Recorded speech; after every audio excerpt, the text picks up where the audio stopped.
मेरा नाम विक्रम है और ये इंसिडेंट मेरे साथ 2018 में हुआ था, जब मेरी एक गवर्नमेंट जॉब थी, जिस वजह से मुझे आसाम के एक छोटे से गांव में रहना पड़ता था, जो कि भूटान बॉर्डर के बहुत पास था। और उस टाइम पर मुझे गेम्स खेलने का बहुत ही शौक़ हुआ करता था और मैं ऑफिस से आके खाना वाना खा के अक्सर गेम्स खेला करता था। लेकिन आपको तो पता ही है, गांव के साइड में इलेक्ट्रिसिटी की बहुत ज़्यादा प्रॉब्लम्स होती हैं, जिस वजह से तंग आकर मैं टाउन में शिफ्ट हो गया था। मेरे घर से मेरा ऑफिस करीबन 35 किलोमीटर था, जो कि मैं डेली बाइक से ड्राइव करके जाता था। वहाँ की रोड एकदम सही थी, एकदम नीट एंड क्लीन, जिससे मुझे ज़्यादा टाइम नहीं लगता था। लेकिन उस रोड का करीबन 20 किलोमीटर का रास्ता जंगल के एरिया में आता था और वहाँ गाड़ियाँ भी बहुत कम आती जाती थी। फिर वहाँ से वो रोड नेशनल हाईवे को मिलता था। जितना भी रास्ता जंगल के एरिया में आता था, वहाँ दूर दूर तक कोई घर नहीं था। पर अब मुझे इस रास्ते की आदत हो चुकी थी, जिस वजह से मुझे ये रास्ता सही लगता था। रोज़ाना के जैसे आज भी मैं दोपहर के करीबन 3 बजे उसी रास्ते से घर जा रहा था और मैंने ऑलमोस्ट आधा रास्ता पार कर लिया था, क्योंकि आज रास्ता एकदम खाली था। कुछ दूर और आगे जाने के बाद रोड के जिस साइड में जा रहा था, उसी साइड से मुझे एक औरत आती हुई दिखी। उसकी उम्र तकरीबन 30 की होगी और वो चलते चलते मेरे ही साइड आ रही थी। मैं उस औरत पे ज़्यादा ध्यान नहीं दिया और मैं उसके जस्ट साइड से गुजर गया। उसका चेहरा देखने के लिए मैंने रेयर मिरर में देखा, जिसको देख के मेरे होश उड़ गए, क्योंकि जिस औरत के साइड से मैं अभी जस्ट गुजरा ही था, वो औरत वहाँ थी ही नहीं। मैंने बाइक साइड में रोकी और यहाँ वहाँ देखने लगा कि आखिरकार वो औरत गई कहाँ, क्योंकि जितना मुझे पता है यहाँ दूर दूर तक कोई भी घर नहीं है, तो कोई चांस नहीं है कि वो कोई घर में चली गई होगी। फिर मेरे दिमाग में आया कि कुछ तो यहाँ गड़बड़ ज़रूर है और मुझे डर लगने की बजाय एक हॉरर एडवेंचर करने का मौका मिलता देख मैं गाड़ी साइड में रोककर यहाँ वहाँ उस औरत को खोजने लग गया। एंड मैं बहुत ही ज़्यादा एक्साइटेड फील कर रहा था इस एडवेंचर को लेके। लेकिन मैंने अंदाज़ा भी नहीं लगाया था कि इस एडवेंचर के एक्साइटमेंट की वजह से आगे मेरे साथ क्या क्या होने वाला है। मैं थोड़ा आगे गया जंगल की साइड, जहाँ ऑलमोस्ट बैम्बू के पेड़ थे। दूर दूर तक वहाँ कोई भी घर नहीं दिख रहा था। मुझे औरत कहीं भी दिखाई नहीं दी। मैं और भी इन्वेस्टिगेशन करने लग गया और आखिरकार मेरे हाथ आई तो सिर्फ निराशा, क्योंकि कुछ देर यहाँ वहाँ ढूंढने के बाद मुझे वहाँ कुछ भी नहीं दिखा और मैंने गाड़ी स्टार्ट की और घर की तरफ निकल गया। घर आकर मैंने घर के थोड़े काम काज किए, खाना वाना बनाया, खाना खाया और कुछ देर गेम्स खेलने लग गया। रात के करीबन 1 बजे तक मैं गेम्स खेल रहा था और उसके बाद मैं सोने चला गया। फिर रात को तकरीबन 3 बजे पता नहीं क्यों डर के मारे अचानक से मेरी नींद खुल गई। मैंने मेरी आंखें खोली, लेकिन मेरा शरीर बिल्कुल भी नहीं हिल रहा था।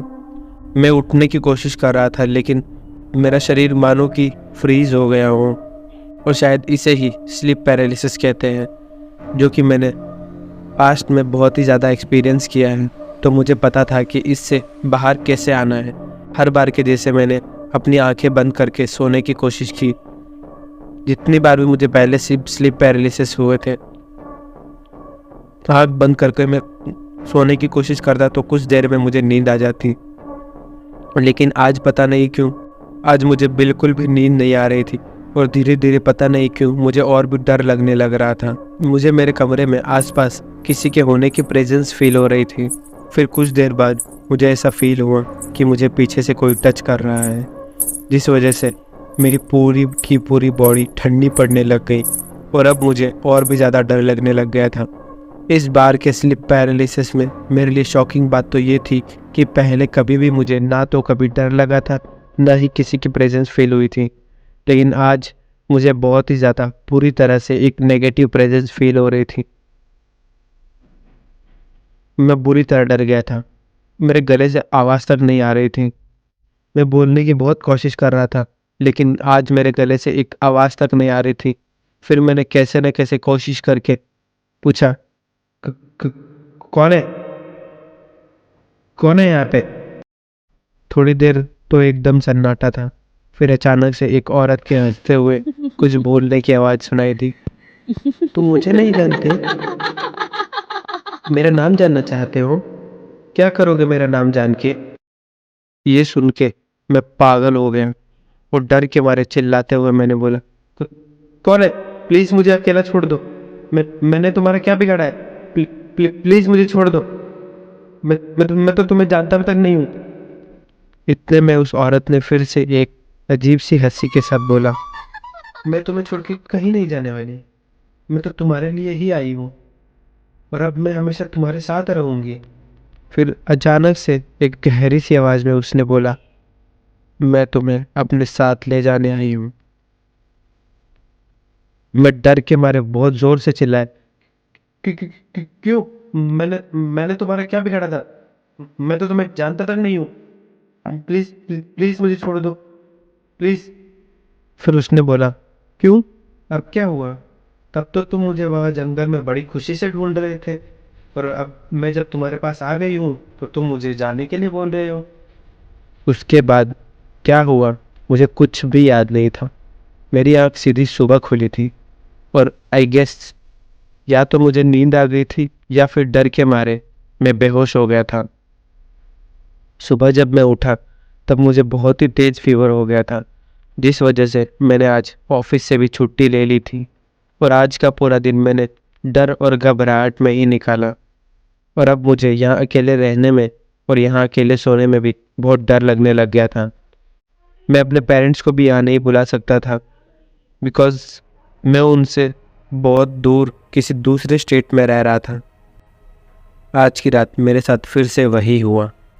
जब मैं सो रहा था फिर से वही सब फील होने लगा, आवाज़ें आने लगी। लेकिन मैंने सोचा था कि आज चाहे कुछ भी हो जाए मैं ऐसे शो करूँगा कि मैं जागा ही नहीं हूँ, मैं अभी तक नींद में हूँ।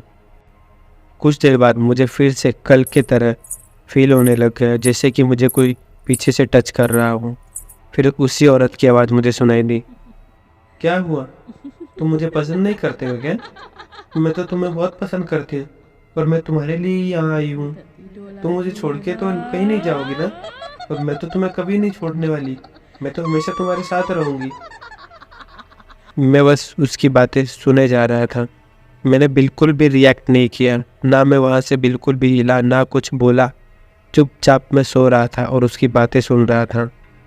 वही सेम बात बार बार बोले जा रही थी। फिर अचानक से उसने मुझे बोला कि मेरे पति भी मुझे बिल्कुल पसंद नहीं करते थे, जिस वजह से उन्होंने मेरी जान ले ली।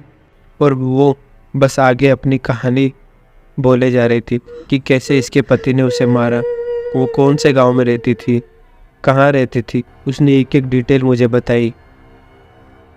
उसके कुछ देर बाद आज भी पता नहीं क्यों मैं अचानक से फिर से सो गया।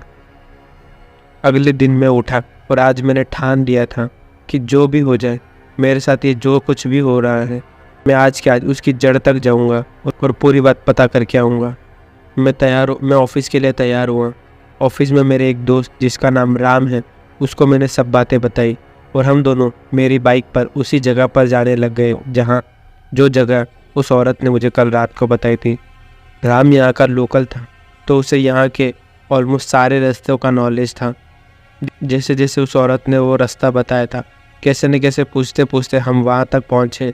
फिर एक चाय की दुकान पर हम गए, जहाँ पर उस चाय वाले से राम ने अपनी लोकल लैंग्वेज में वो सब बातें पूछी। चाय वाले ने हमें बताया कि यहीं पास में एक लकड़हारा और उसकी पत्नी रहते थे। एक दिन अचानक से उसके घर में पंखे से लटकी हुई उसकी पत्नी की लाश मिली। लोकल पुलिस ने तहकीकात की, लेकिन उन्होंने एक सुसाइड केस बता के ये केस बंद कर दिया था। लेकिन आसपास के लोगों का कहना है कि जब से इनकी शादी हुई है तब से लेके आज तक ये रोज़ाना लड़ाई करते हैं। रात को बहुत ही ज़्यादा झगड़े करने की आवाज़ें आती है, चिल्लाने की आवाज़ें आती है, जैसे कि वो लकड़हारा अपनी पत्नी को मार रहा हो। झगड़े का कारण उस चाय वाले ने राम को बताया कि शादी के 5 साल के बाद तक वो औरत कभी माँ नहीं बन पाई, जिस वजह से रोज़ाना उन दोनों की लड़ाई हुआ करती थी। तो आसपास के लोगों का यही मानना है कि ये एक सुसाइड नहीं, ये एक मर्डर है जो कि उसी के पति ने किया है। ये सब बातें सुनकर राम सब समझ गया था। वो मुझे एक तांत्रिक के पास लेके गया। तांत्रिक को मैंने पूरी बात बताई कि इन 2-3 दिनों में मेरे साथ क्या क्या हुआ है, और अब जो बात हमें पता चली है उसके बारे में भी मैंने उन्हें डिटेल में बताया। ये सब सुन के तांत्रिक ने मुझसे कहा कि भगवान की वजह से मैं आज जिंदा हूँ, नहीं तो ऐसी आत्माएं जो बदले की आग में रहती है वो किसी को नहीं छोड़ती। वक्त रहते अगर मैं तांत्रिक के पास नहीं जाता तो शायद वो मुझे अपने साथ ले जाती। तांत्रिक ने मुझसे ये भी कहा कि मैं बहुत ही बड़ा बेवकूफ़ था जो कि वहाँ उस रास्ते पर रुका और अपनी एक्साइटमेंट के चलते मैंने उसकी तलाश की। फिर तांत्रिक ने मुझसे एक पूजा करवाई और फिर उन्होंने मुझे थोड़ी राख दी और कहा कि इसे घर ले जाओ, घर के मेन दरवाजे पर और अपने बिस्तर के आसपास इसे फैला दो और आने वाले 7 दिनों तक इसे बिल्कुल भी साफ नहीं करना।